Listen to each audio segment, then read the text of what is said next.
The indexation mechanism will see superannuation contributions caps rise on July 1 this year. It's a situation advisors are going to have to address, especially if their clients want to make the most out of the contributions bring forward rule. Joining me today to discuss this issue is Tim Miller from Cavendish Super. Welcome, Tim. Hi, Darren. So firstly, how does the bring forward rule operate? Yeah, look, the bring forward rule is really a mechanism that's been introduced for members under the age of 65, and we'll address that a little bit later, but it's an opportunity for people to utilise the contribution caps but bring forward future years' contributions to make a larger contribution over any given 3-year period.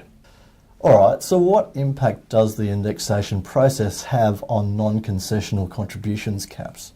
Okay, so the concessional contribution cap, which as we know has been indexed to $30,000 from the 1st of July, is what links directly to our non-concessional cap, which is 6 times the concessional limit. So we see an index or an increase from 150,000 up to 180,000 from the 1st of July, which in itself then means we go with our bring forward amount increasing from $450,000 to $540,000.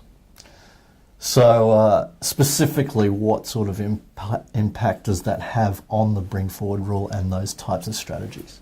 So specifically what it provides for is for anybody under the age of 65, it gives them a greater capacity to contribute an additional $90,000 over a 3-year period, which could impact in a singular transaction, meaning they can get in more capital working within their superannuation fund at an earlier period of time.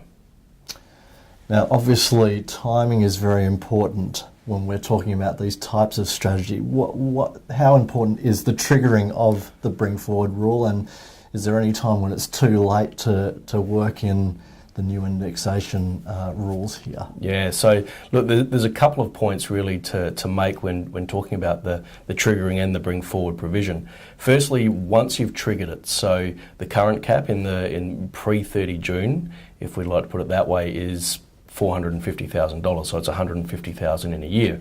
So you trigger your bring forward when you go over the single year contribution cap. So if somebody contributed more than $150,000, that would trigger the bring forward for this year and the following 2 financial years, maximising their contribution limit at $450,000. So timing is very important, because if somebody has triggered their bring forward provision in the current financial year, the 13-14 year, or indeed the 12-13 year, then they're locked into that previous bring forward amount of $450,000 until the end of that 3-year period. So timing's critical. If you want to get the $540,000, you'll have to wait until you've utilised the entirety of your $450,000. So if it's already been triggered, is there anything that they can do to sort of rectify that situation, or any remedial action? There's very little they can do. Once they've triggered it and they're into that period, then they're stuck with that limit. So one of the traps we want to make sure people avoid is thinking they've got an additional $90,000 available to them and putting that amount in the next year or so, because that will then create potentially an excess non-concessional contribution issue. And what about, there's implications also for people who are about to turn 65. What are some of the issues there? Yeah, so it's an interesting rule, and it's one of those oddities in the legislation that if you are born on the 1st of July in a financial year and you are 65 as of the 1st of July, then you are restricted to the single year cap. So from 1 July, that's $180,000.